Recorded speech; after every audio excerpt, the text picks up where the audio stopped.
Episode തുടങ്ങുന്നത് കുറെ പേർ ഡൈനിങ് ടേബിളിൽ ഇരുന്ന് സംസാരിക്കുന്നു. രതീഷിന്റെ മുഖം കാണാൻ ഒരു ക്രൂരമായ ലുക്കാണെന്ന് ഗബ്രി പറയുന്നു. ഇങ്ങനെ പറഞ്ഞു തുടങ്ങിയ ടോപ്പിക്ക് രതീഷിന്റെ ഗെയിമിലേക്ക് എത്തുകയാണ്. രതീഷിനെ എന്തുകൊണ്ട് വീണ്ടും ഇവിടെ കൊണ്ടുവന്നു? രതീഷിന് ഒരു മാറ്റവുമില്ല, ആദ്യ ആഴ്ചയിലുണ്ടായ രതീഷ് തന്നെയാണ് ഇപ്പോഴും എന്നൊക്കെ പറഞ്ഞ് ജാസ്മിനും ഗബ്രി രതീഷിനെ ടാർഗറ്റ് ചെയ്യുന്നു. അവിടെ രതീഷിന് ഒരു സപ്പോർട്ടായി കൊടുക്കുന്നത് സിജോയും ജിൻഡോയും മാത്രമാണ്. ഗബ്രിയൊക്കെ രതീഷിനെ വെറും പുച്ഛിച്ചുകൊണ്ടാണ് സംസാരിച്ചത്. എന്നാൽ രതീഷ് ഒരു കണ്ടസ്റ്റന്റായി മാറുമോ എന്നൊരു പേടിയും ഗബ്രിക്കുണ്ട്.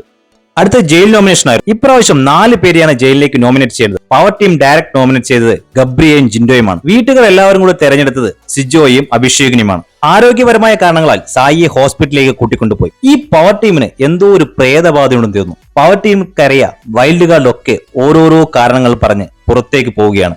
അടുത്തത് ശ്രീരേഖയുടെ ഒരു ആക്ടർ. വീക്കെൻഡ് എപ്പിസോഡുകളിൽ ലാലേട്ടന്റെ അടുക്കൽ നിന്ന് അഭിനന്ദനം കിട്ടാൻ വേണ്ടി ശ്രീരേഖ ഓരോ ആഴ്ചയിലും എന്തൊക്കെയോ ചെയ്യാറുണ്ട്. ശ്രീരേഖ നല്ലൊരു ആക്ടർ തന്നെയാണ്. പക്ഷേ ഇത് എല്ലാ ആഴ്ചയിലും കാണിച്ചാൽ ബോറടിക്കാൻ തുടങ്ങും. ആ ശ്രീരേഖ മനസ്സിലാക്കിയത് നന്നായിരിക്കും. അധികമായാൽ അമൃതം വിശ്വമാണ് എന്റെ പൊന്ന് ശ്രീരേഖ.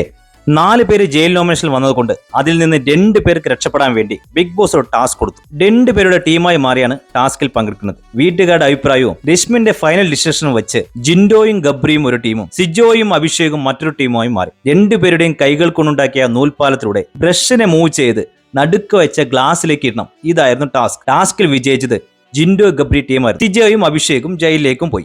ഇതൊക്കെയാണ് 55ാമത്തെ എപ്പിസോഡിന്റെ വിശേഷങ്ങൾ. അടുത്ത എപ്പിസോഡിന്റെ വിശേഷങ്ങളുമായി വീണ്ടും കാണാം. അതുവരേക്കും ഗുഡ് ബൈ.